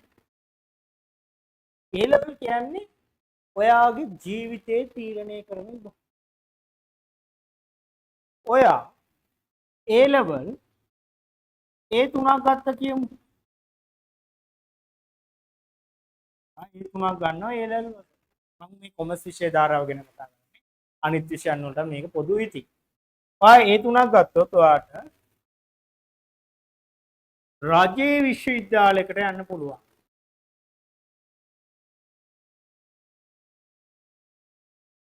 සාමාන්‍යයෙන් කොමර්ස් වලින් A3ක් ගත්තොත් ලංකාවේ ඔය හරි විශ්වවිද්‍යාලයකට රජයේ විශ්වවිද්‍යාලයකට යන්න පුළුවන්. සාමාන්‍ය රජයේ විශ්වවිද්‍යාලයක් පුතේ වර්තමානයේ දෙන ඩිග්‍රිය සාමාන්‍ය ලක්ෂ 35ක් 40කට ආසන්න ප්‍රමාණයක ඩිග්‍රියක් තමයි ඔකට ආන්නේ. ඔයා ඒ ඩිග්‍රිය ප්‍රයිවට් කරන්න ගියොත් ප්‍රයිවට් යුනිවර්සිටිස් තියෙනවනේ පුතේ. පෞද්ගලික අංශයේ විශ්වවිද්‍යාල වාට අනිවාර්යයෙන් ලක්ෂ 20ක් 25ක් වියදම් වෙනවා. නිකම් බොරුවට මොකෝ සල්ලි ටික වියදම් කරන්න පුතේ. ඒ ලක්ෂ 25 අරගෙන වාගාව තියාගෙන ඔයා A3ක් අරගෙන රාජ්‍ය විශ්වවිද්‍යාලයට පිළිගැනීමක් තියෙනවා. ඒ වගේම ඔයාට අනාගතේ හොඳ ආයෝජනයක් වෙන්නත් පුළුවන් ඒ රාජ්‍ය විශ්වවිද්‍යාලයකට යන්න. හරිද? එතකොට අපි කියමු අරක වගේ A level අවම සුදුසුකමට උනායි පුතේ S3. S3ක් ගන්න එක. S3ක් ගත්තොත් ඕගොල්ලන්ට උඩාක් දේවල් ඔයාට යන්න පුළුවන් අවස්ථා ටික ඉතා සීමිතයි. ඔයාට එක පොඩි ජොබ් එකකට යන්න පුළුවන්. තම ලංකාවේ නම් වර්තමානයේ ආරම්භක වැටුප රුපියල් 30000ක 25000ක වැටුප ජොබ් එකකට යන්න පුළුවන්. ඔයාට ගොඩාක් සල්ලි තියෙනවා නම් එහෙම ගොඩාක් සල්ලි තියෙන ළමයට පිටරටකට ගිහින් මොකක් හරි කරගන්න පුළුවන්. එහෙම නැත්නම් ලංකාවේ පුතේ බහුතරයක් ඉන්නේ සල්ලි ගොඩක් අඩු පිරිසක් නේ. ඒ ගොඩක් අඩු පිරිස අතර ඔයාට A3ක් දාගන්න බැරි වුණොත් ඔයා දාගන්නේ S3ක්. ඔයාගේ ලයිෆ් එක ඉතුරු අවුරුදු ටික මේ අවුරුදු දෙක ඔයා හරියට වැඩ කරේ නැති වුණොත් ඔයා ඉතුරු අවුරුදු අපි අවුරුදු 20න් ඔයා A level ඉවරයි කියලා.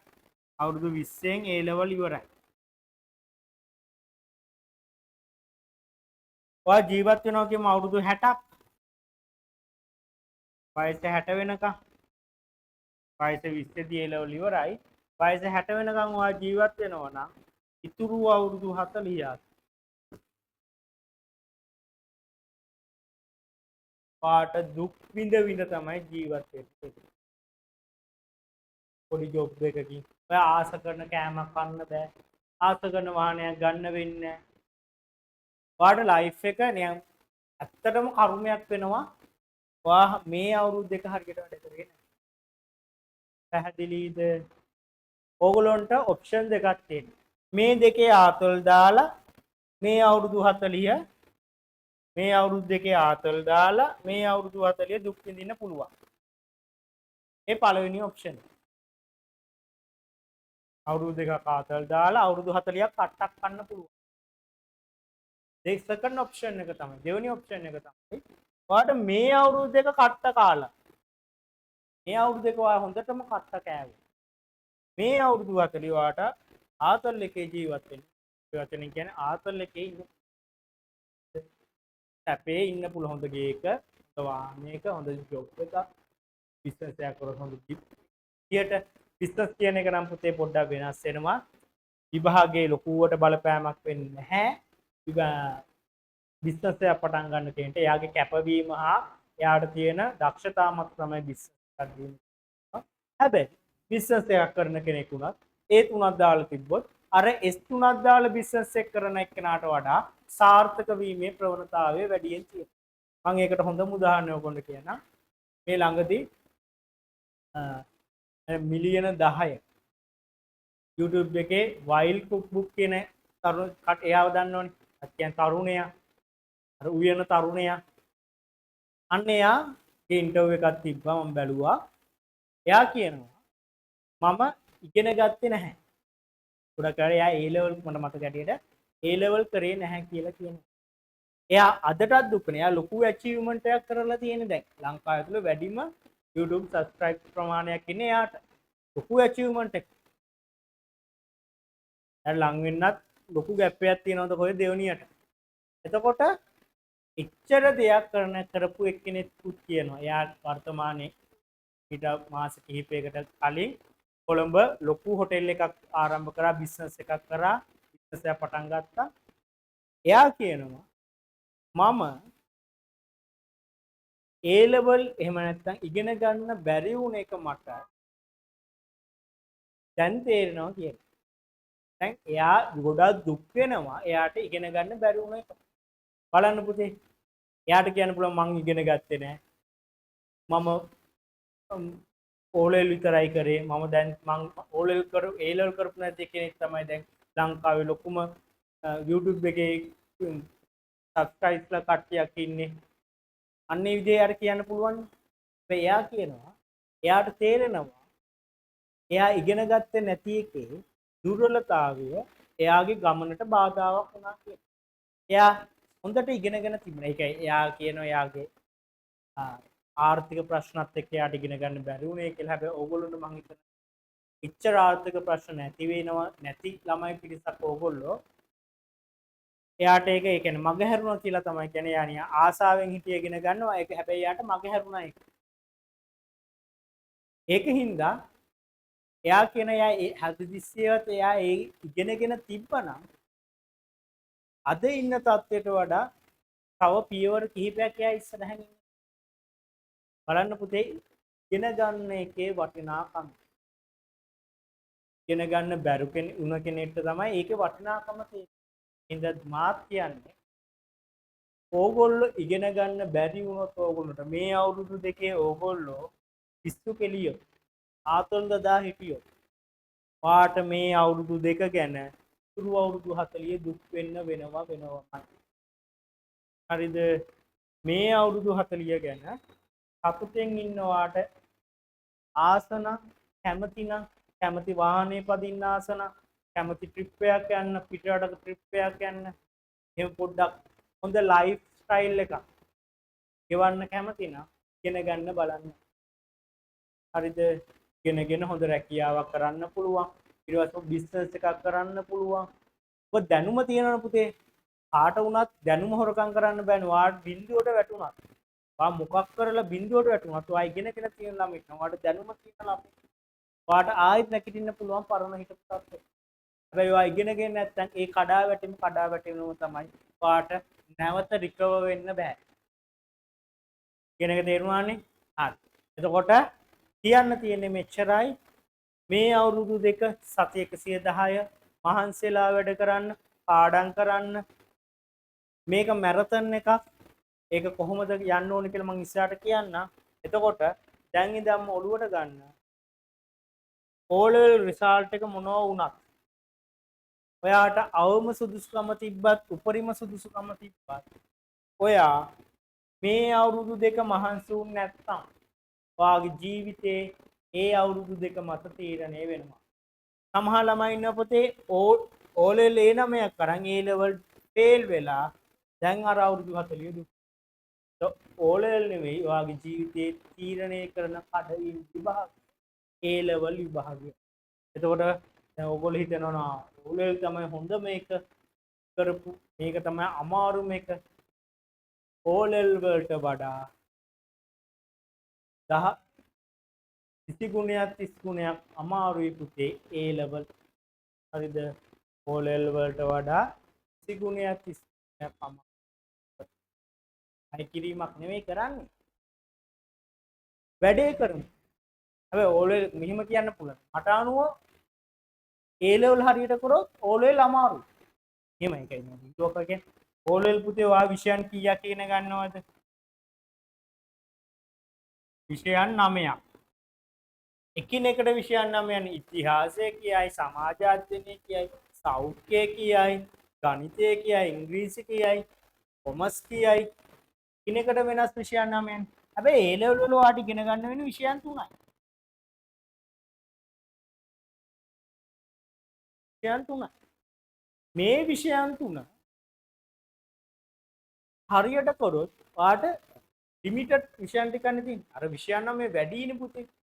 ගොඩක් පරාසයක් තියෙනවා. හැබැයි 3 කියන්නේ අඩු පරාසයක්.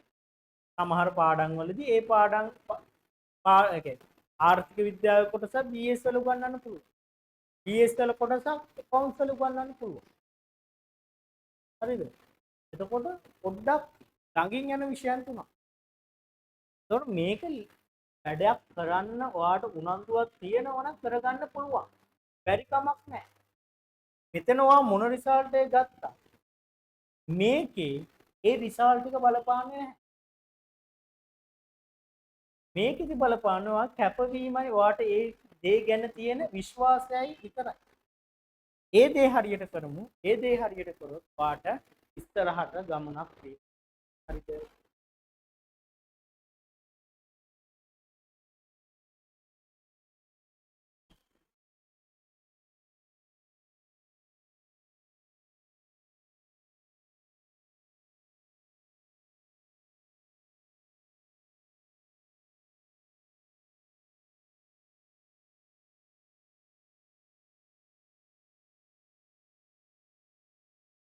දෙවෙනි කාරණේ මේ ගැන කියන්නම් පුතේ.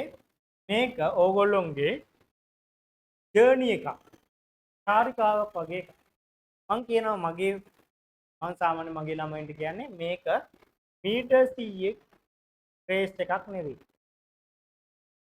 මේ A level කියන්නේ මීටර් 100 රේස් එකක් නෙවෙයි. A level කියන්නේ මට අනුව නම් මැරතන් එකක්. මැරතන් එක. ඒයි දැන් මීටර් 100 කියන්නේ පටන් ගත්ත මොහොතේම ඔයා උපරිම ජවය දාලා දුවන්න ඕනේ.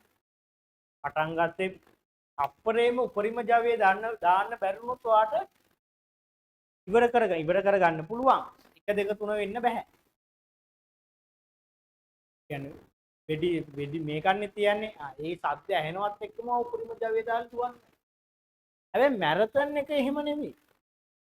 මැරතන් එක පොඩ්ඩක් එකපාරට මීටර් 100 වගේ දුවන්නේ නෑනේ මැරතන් එකේ. උපරිම ජවය දාන්නේ නෑනේ මැරතන් එකේ මුලදී. මැරතන් එකේ අල්ලගෙන යනවා. පළවෙනි රොත්තක් වගේ ඉන්නවා. රොතු එක. ටීම් වගේ දුවන්නේ මැරතන් එකේ. ඒ ටීම් එකෙන් කැඩුනොත් අමාරුයි ආයේ ඒ ටීම් එකට එකතු වෙන ටීම් එකක් එක්ක වගේ දුවන්න. දැකලා ඇතිනේ මැරතන්. ඒතකොට A level කියන්නේත් මැරතන් එක. ඔයා අපි කියමු අද පටන් ගන්න විෂයන් තුනම පළවෙනි දවසේම ඔයා පැය 10ක් 12ක් පාඩම් කරන්න යන්න එපා. එහෙම වුණොත් ඔයාට අවුරුද්දක් මාස 6ක් 7ක් යද්දී ඔයාට එපා වෙනවා. ඒක මාර කතාව නෙවෙයි පාඩම් ගන්න එපා කියනවද? නෑ නෑ. පාඩම් කරන්න ඕන.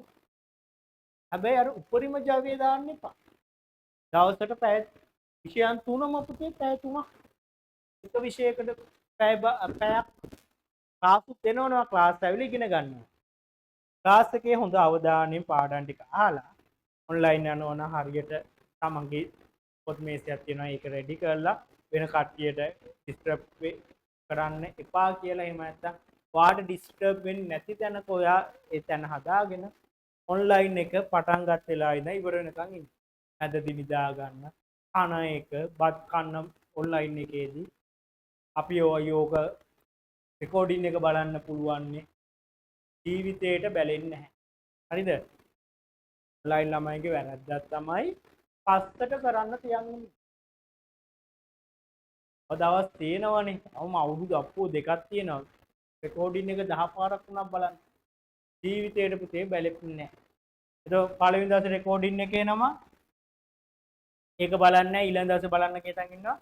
ඊළඟ දෙවෙනි රෙකෝඩින් එකක් කරන ඒකත් මිස් වෙනවා. ඔහොම ඔයාට වැඩ ගොඩ ගැහෙනවා. ඒකින්ද ඔයා මැරතන් එකක් දුවන්න ඕන. ඒ මැරතන් එකක් දුවනවා කියලා එක තැන ඉඳලා හරියනවද? නැහැ. ගෲප් ටීම් එකක් එක්ක දුවන්න ඕන. ටීම් එකක් කියන්නේ පුතේ යාළුවෝ සෙට් එකක් එහෙම නෙවෙයි මං කියන්නේ. මෙතන ඔයා වැඩ ටික අල්ලගෙන දුවන්න ඕනේ. මේ මැරතන් එක ඔයා වැඩ ටික අල්ලගෙන දුවන්න. ඒ එදා කරන ක්ලාස් එකේ කරන වැඩ ටික, ඉස්කෝලේ කරන වැඩ ටික අල්ලගෙන දුවන්න. අල්ලගෙන දුවන අන්තිම අවුරුද්ද වගේ වෙද්දි. ඒ කියන්නේ සාමාන්‍යයෙන් 2026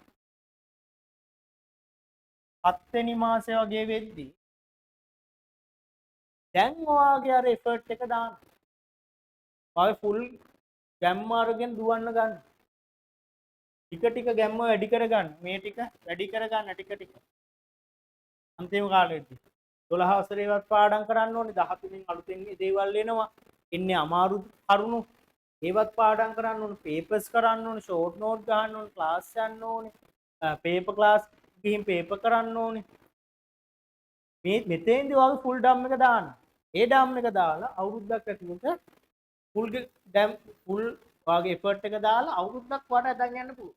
දැන් මෙතනදී වා ෆුල් එෆර්ට් එක දාන්න ගියොත් වාට අවුරුද්දක් ඇතුළත එපා වෙනවා. පොඩ මං කියන්නේ කොහොමද? මේ අවුරුද්දේ පුතේ වා දවසට පැය 3ක් 4ක් පාඩම් කරන්න විෂයන් තියෙනවා. ටර්ම් ටෙස්ට් එකදී වැඩිපුර පාඩම් කරන්න, පේපර්ස් එහෙම පාඩම් කරන්න නැත්නම් කොටම ගන්න. ක්ලාස් එකේ එන්න ඔළුවට දාගන්න විෂය කරුණු දන්නේ නැති දෙයක් නැත්නම් හරි එකෙන් හරි අහගන්න. ඩවුට් එකෙන් තියාගන්න එපා විෂය තුල. අතපසු වීම කරගන්න එපා. එදිකට යන්න. ඉස්සරහට යන්න. ටික ටික ඉස්සරහට යන්න. එතනින් පස්සේ ඔයා ෆුල් ඩම් එක දාලා. ඔයාට ඒ කියන්නේ ඔයාට මෙතන ඉඳන් ෆුල් ඩම් එක දාන්න පුළුවන්. 2026 7 වෙනි මාසේ වගේ ඉඳන් ඔයාට ෆුල් ඩම් එක දාන්න පුළුවන් වෙන්නේ ඔයා මේ ටික හරියට කරොත් විතරයි. මේ කාලෙ තුල ඔයා පාඩම් කරලා නැත්තම් ඔයා මේ කාලෙ තුල නෝට් එකක් ලියලා නැත්තම් පාඩමක් බලලා නැත්තම් 12 වසර ඔක්කොම අවුල් නම් ඔයාට මෙතන ඉඳන් ෆුල් ඩම් එක දාන්න බෑ. මුලින්ම ඔයා තව මාස 4ක් 5ක් යනවා 12 වසරේ ටික වැඩ ටික. එතකොට 13 වත් එකතු වෙනවා. ඔයාට එපා වෙන පිස්සු හැදෙන්න. ඒකින්ද මං කියන්නේ කරගෙන යන්න එතනින් පස්සේ ෆුල් ඩම් එක දාලා කරන්න. ඒක ඔයා ගොඩක් විෂයන් වලට අදාළ වෙනවා. ඒ විෂයන් දෙකට උනත් හරි ගණන් හදන්න කවුන්සල් ගණන් හදන්න. හදලා නෝමල් ගණන් හදාගෙන යන්න. එතනින් පස්සේ හොඳටම වැඩේ කරන්න. වැඩේ කරන්න හැබැයි ඔයා මේ අවුරුද්ද ඇතුළත ඩවුට් එකක් තියාගන්න බෑ. කොහොම දේවල් වල දැනගෙන යන්න ඕන. තේරුණාද කියපු ටික? හරි. ඒ ටික තමයි ඔයාට උපදෙසක් විදිහට පළවෙනි දවස් මම දෙන්න බලාපොරොත්තු වුණේ. මම හිතනවා ඔයගොල්ලොන්ට ඒ කියපු දේවල් ටික තේරෙන්නේ නැති කියලා. අපි අනාගතයේ ඒ කියන්නේ ඉස්සරහ දවස් ලබන සතියේ ඉඳන් වැඩ ටික කරන්න ගන්නවා. මේ වගේ කතා කර කර එහෙම බයිලා ගහන්නේ නැහැ. පන්ති ඇතුලේ වැදගත් කරුණු කතා කරනවා. ඕපදූප ඒවනම් කතා වෙන්නේ නැහැ. කාර්යයෙන් වාට වැදගත් වෙන හැම දෙයක්ම කතා කරන විෂය කරුණු හා විෂයට අදාළව බාහිර ලෝකෙ තියෙන දේවල් තමයි ගොඩක් වෙලාවට පන්ති කතා වෙන්නේ. ඕන ප්‍රශ්නයක් මාත් එක්ක කතා කරන්න පුළුවන්. මගේ නම්බර් එක තියෙනවා ඔයගොල්ලෝ ගාව. කවුරු හරි නම්බර් එක නැත්නම් පොඩ්ඩක් නෝට් ඩවුන් කරගන්න. ගෲප් එකේ ඉන්නවා මම. නම්බර් එහෙම සේව් කරගෙන තියාගන්න. 0.73යි 23යි 8යි විෂය කරුණක් සම්බන්ධයෙන් මොන හරි ඩවුට් එකක් තියෙනවා නම් මේ නම්බර් එකට කතා කරන්න පුතේ. ඔයාට පන්ති සම්බන්ධයෙන් ගැටලුවක් තියෙනවා නම් ගුරු නිවසේ හොට්ලයින් එක තියෙනවා.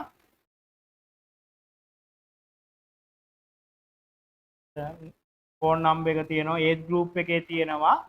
ඔයගොල්ලෝ දන්නවා ඇති. ඒ ගෲප් එකෙන් අරගෙන ඒ නම්බර් එකට කෝල් එකක් දෙන්න. හරිද? මම දාන සමහර පෝස්ට් යටත් ඒ නම්බර් එක තමයි තියෙන්නේ.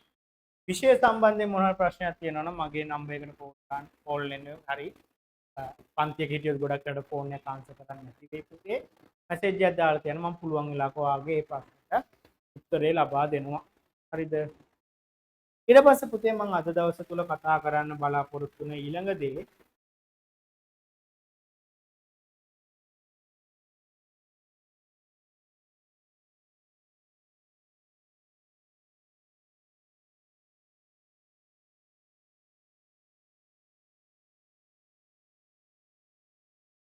කොහොමද අපේ මේ සිලබස් එක තුලින් විභාග ප්‍රශ්න පත්‍රය හැදෙන්නේ?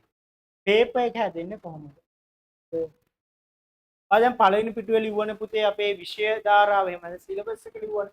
12 වසරේ පාඩම් 11 හා 13 වසරේ පාඩම් 7 ලිව්වනේ. ඊළඟ පිටුවට යන්න. ගිහින් මුලින්ම මම ඔයාලට දෙන්නම්. ඊට පස්සේ ඔයගොල්ලෝ ලියා ගන්න. හරිද?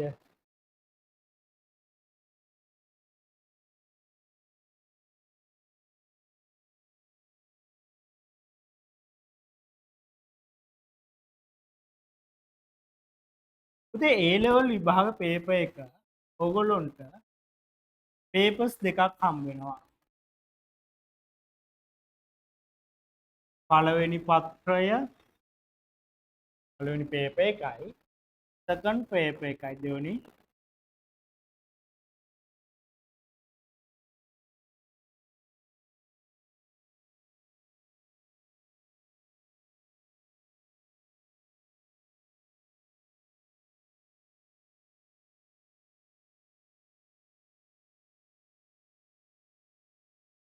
හරිද? මෙයා මේ පේපර් එකට පුතේ පළවෙනි පේපර් වලට කාලය හම්බ වෙනවා පැය දෙකක්. පැය දෙකක කාලයක් හම්බ වෙනවා. මේකට ඔයාලට හම්බ වෙනවා පැය 3ක කාලයක්. එහෙනම් පේපරේ ඔක්කොම පැය කීයක්ද? පැය 5ක පේපරයක් හම්බ වෙනවා. සාමාන්‍ය පුතේ අර O level වගේ එක දවසට එක පේපරේ ඉවර කරන්නේ නැහැ. A level වලදී A level මාරු. දැන් ඒකනේ A level කි ඇඩ්වාන්ස් level කියන්නේ. සාමාන්‍යයෙන් පළවෙනි පේපරේ තියලා තමයි ඊළඟ දවසේ තමයි දෙවෙනි පේපරේ තියෙන්නේ. නැත්නම් පළවෙනි පේපරේ තියලා දවසක වගේ ગેප් එකකින් පස්සේ තමයි දෙවෙනි පේපරේ තියෙන්නේ. එකම දවසේ පැය 5 නෙවෙයි පුතේ. පැය 5 හම්බෙන්නේ එකක් ලියලා දවසක් විතර පස්සේ තමයි. මෙන්න මේ පළවෙනි පේපර් එක පුතේ ප්‍රධාන කොටස් තුනක් තියෙනවා.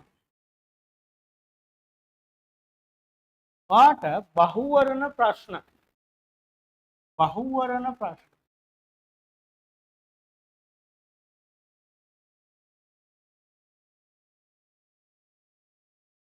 30ක් හම්බ වෙනවා. බහුවර්ණ කියන්නේ පුතේ MCQ. ඔයගොල්ලෝ දන්නේ MCQ ප්‍රශ්න 30ක් හම්බ වෙනවා. MCQ ප්‍රශ්න 30ක් දෙනවා. MCQ ප්‍රශ්න වලට O level වල නම් ඕගොල්ලන්ට අර උත්තර 4නේ දුන්නේ. A level වල උත්තර 5ක් දෙනවා. උත්තර 5න් එකක් තමයි ඔයා තෝරන්න ඕනේ. තව ප්‍රශ්න 10ක් එනවා පුතේ හිස්තැන් පිරවීම.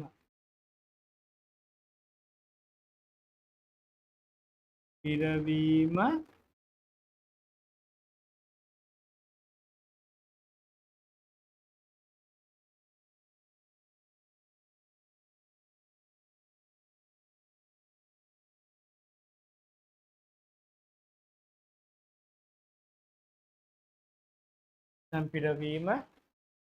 ප්‍රශ්න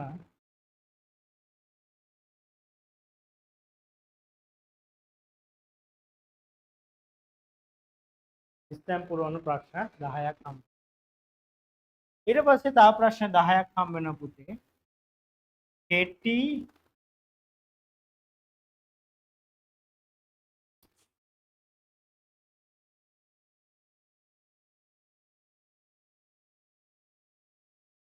පිළිතුරු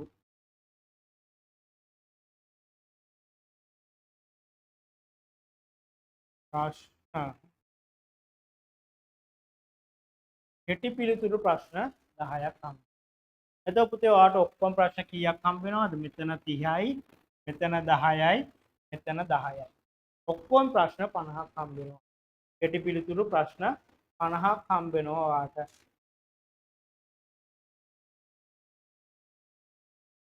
මෙතන පුතේ එක් ප්‍රශ්නයකට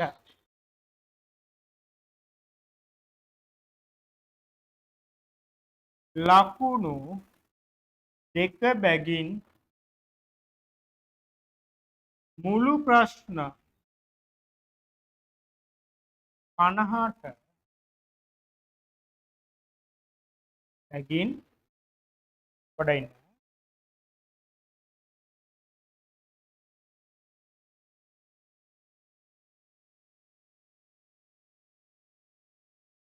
එක් ප්‍රශ්නයට ලකුණු දෙක බැගින් ප්‍රශ්න එතකොට 50ක් තියෙනවා. ප්‍රශ්න 50ට මුළු ලකුණු කීයද පුතේ?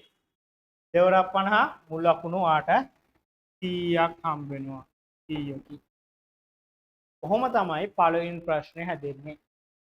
MCQ ප්‍රශ්න 30යි, හිස්තැන් පුරවන ප්‍රශ්න 10යි, කෙටි පිළිතුරු ලියන ප්‍රශ්න 10යි. සෙකන්ඩ් පේපර් එක වාට පුතේ හැදෙනවා. සෙකන්ඩ් පේපර් එක හැදෙනවා කොටස් 3කින්. සෙකන්ඩ් පේපර් එක කොටස් 3කින් හැදෙනවා. පළවෙනි එක තමයි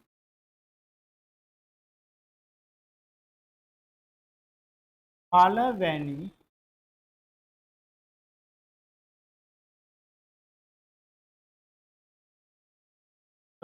මේ පුතේ කොටස් දෙකකින් තමයි හැදෙන්නේ.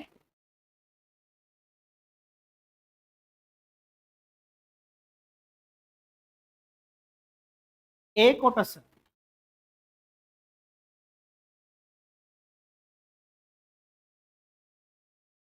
B කොටස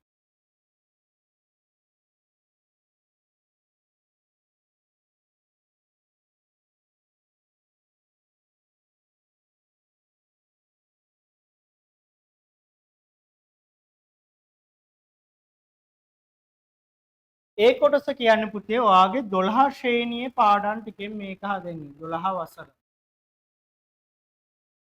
B කොටස හැදෙන්නේ 13 වසර පාඩම්. පැහැදිලිද? 12 වසර හැදෙන්නේ 12 වසරේ පාඩම් ටිකෙන් තමයි A කොටස හැදෙන්නේ. 13 වසර පාඩම් ටිකෙන් තමයි B කොටස හැදෙන්නේ. මේ එක් කොටසකට ඔයාට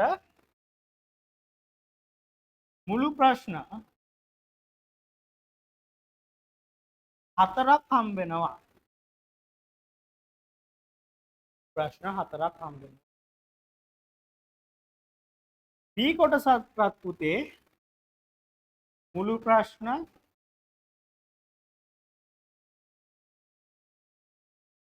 4කි. ඔයාලට මුළු ප්‍රශ්න කීයක් හම්බ වෙනවද දෙවෙනි පේපරේ? 8ක් හම්බ වෙනවා. A කොටසේ 4යි B කොටසේ 4යි. මෙන්න මේ ප්‍රශ්න 8න් මුළු ප්‍රශ්න 8න් ප්‍රශ්න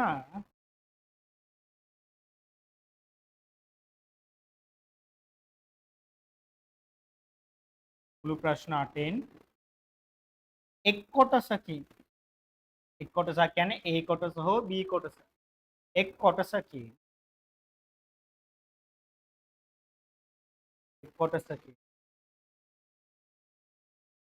අවම ප්‍රශ්න දෙක බැගින් තෝරාගත්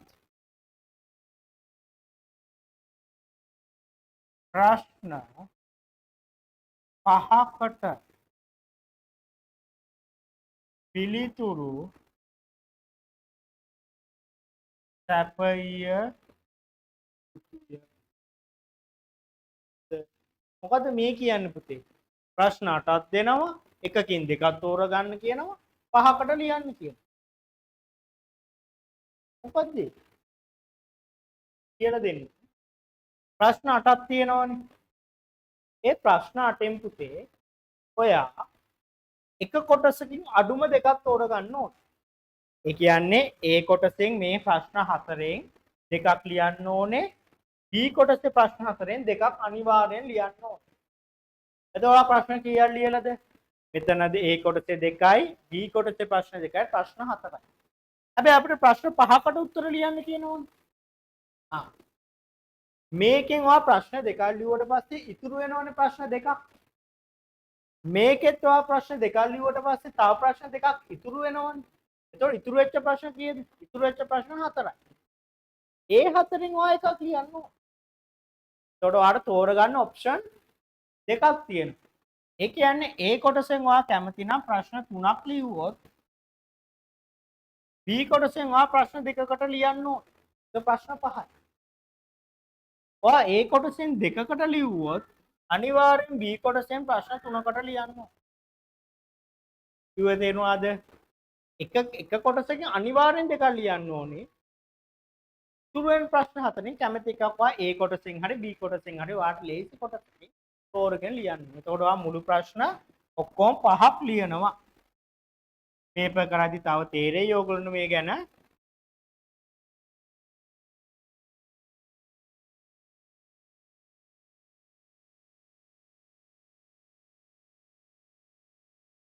එක් ප්‍රශ්නයකට ලකුණු බලමුක එක් ප්‍රශ්නයකට ලකුණු 20 බැගින් එක ප්‍රශ්නය පුතේ ඔයාලට ලකුණු 20ක් දෙනවා 20 බැගින් මුළු ලකුණු කීයක් හම්බ වෙනවද ප්‍රශ්න 5යි එකකට 20 ගානේ මුළු ලකුණු 100ක් හම්බ වෙනවා මුළු ලකුණු 100ක් හම්බ වෙනවා එතකොට දෙවෙනි පේපරේට ලකුණු 100යි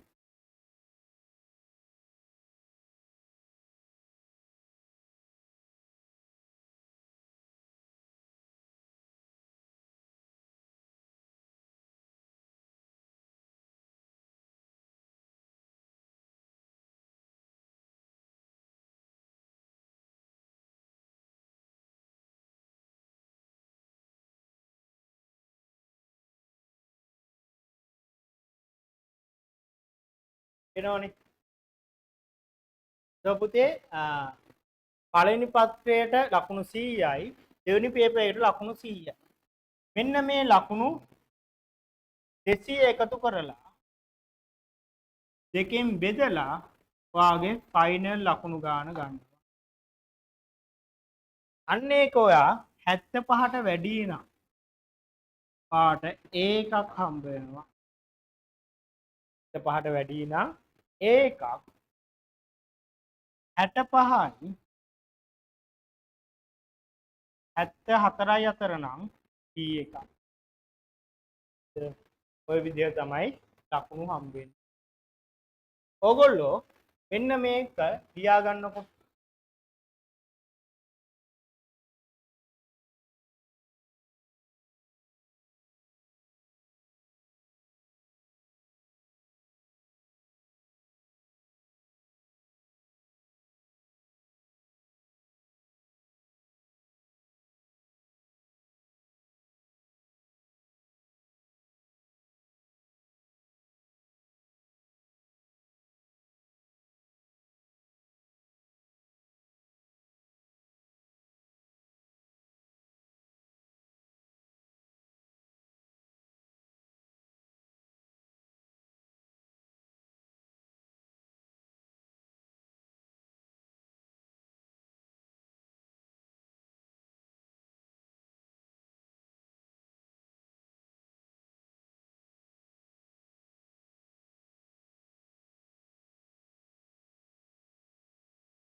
ලියා ගන්නකො.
එහෙනම්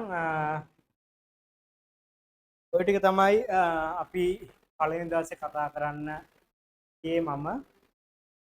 ඔයගොල්ලන්ට අද මම විෂය සිලබස් එකේ කොච්චර පාඩම් තියෙනවද? පේපර් එක හැදෙන්නේ කොහොමද? ඊට පස්සේ කරන්න ඕන වැඩ ටික මොනවද කියලා දුන්නා. ඒ කියන්නේ අපි කතා කරා ඔයගොල්ලෝ ඊළඟ දවසේ එනවා නම් SCR පොතයි ඒ එන සම්බන්ධ වෙන්න අවශ්‍ය දේවල් ටික පුතේ මේ පල්ලෙහාන් ඔයගොල්ලන්ට WhatsApp නම්බරයක් දිස්නවා. ඒ WhatsApp නම්බරේ හරහා ඔයගොල්ලෝ මැසේජ් එකක් දාන්න. WhatsApp නම්බරේ මැසේජ් එකක් දාන්න.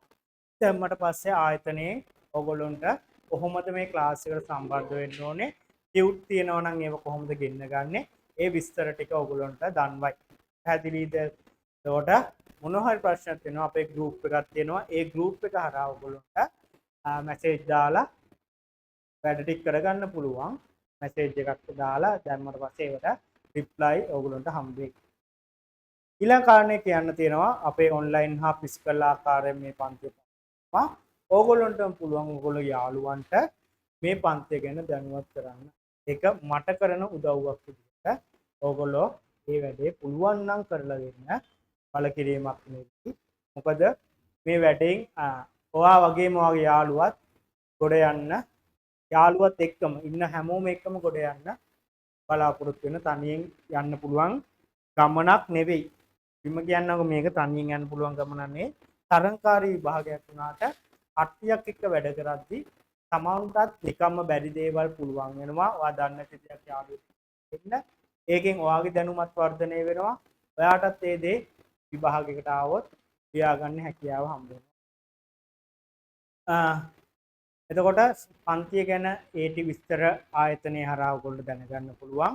අර පල්ලෙහා තියෙන නම්බර් එකට WhatsApp මැසේජ් එකක් දාන්න. එතකොට ඔයාට පන්තිය ගැන විස්තර ඔක්කොම ආයතනය හරහා කියයි. පන්ති පීස් කොහොමද? ඒ ඔක්කොම දේවල් ඕගොල්ලන්ට දැනුවත් කරයි. එහෙනම් පුතේ අදට අපි පන්තිය නවත්තනවා. නැවත ලබන සතියේ අපි මේ පන්තිය පවත්වනවා. කාට හරි ළමයට අද පන්තියට සහභාගී වෙන්න බැරි වුණොත් මේ පන්තියේ අද දවස් කතා කරපු දේවල් ටික අපි ලින්ක් එකක් කරා එහෙම නැත්නම් රෙකෝඩින් එක ඕගොල්ලන්ට ලබා දෙනවා. ඒ ගෲප් එකේ රෙකෝඩින් එක බලලා ඊළඟ දවසේ පන්තියට සූදානම් වෙලා එන්න. හැමදාම පන්තියේ පුතේ ඉරිදා 11 ඉඳන් 1 වෙනකන් තියෙනවා. පන්තියට අනිවාර්යෙන් සහභාගී වෙන්න. සහභාගී වෙද්දී පුතේ අනිවාර්යෙන් මුලින්ම පටන් ගනිද්දිම කියන්නම්. ඔයගොල්ලෝ Zoom එක හරහානේ සහභාගී වෙන්නේ. ඔයගොල්ලෝ වීඩියෝ එක ඔන් කරගෙන තමයි ඉන්න ඕනේ. මට ඔයගොල්ලෝම පේන්න ඕනේ. අයි කන්ටැක්ට් එක අපි අතර තිබ්බොත් විතරයි මේ වැඩේ කරන්නේ. මොකද පුතේ මේක ගණන් හදන සබ්ජෙක්ට් එකක් නෙවෙයි. ගොඩක් මේකේ තියරි තියෙන්නේ. කම්මැලි වෙන්න පුළුවන්. එතකොට මන්ට තේරෙනවා ඔයගොල්ලෝ දිහා බලපම්. ඔයගොල්ලෝ මේක දැන් ටිකක් බෝරින් වෙලා. ඒකට මම ඔයගොල්ලන්ට මොකක් හරි දෙයක් කියන්නේ ප්‍රායෝගික දේවල් කොහොමද බිස්නස් පටන් ගන්නෙ ෂෙයා මාකට් ගැන ඕවා ගැන මොන හරි විශේෂ සමගාමී දෙයක් කතා කරලා නැවත ඒ පාඩම තුලට ගෙන්න ගන්නවා. එතකොට අපි අතර හොඳ අයි කන්ටැක්ට් එකක් තියෙන්න ඕනේ මේ වැඩේ කරන්න. ඒ කන්ටැක්ට් එක අපි අතර නැති වුණොත් මේ වැඩේ ඉස්සරහට කරන්න බැහැ. මේ දේවල් ටික තමයි කියන්න තියෙන්නේ මූලික වශයෙන්. ඊළඟ දවසේ අපි සම්බන්ධ වෙලා කොහොමද අපේ වැඩ ටික කටයුතු ටික පාඩම් ටික යන්නේ කියලා කතා කරගන්න. එහෙනම් හැමෝම අතම සුබ වතනවා. ඊළඟ සතියේ අපි නැවත හම්බ වෙමු. එහෙනම් ආයෙත් ගෝවන්.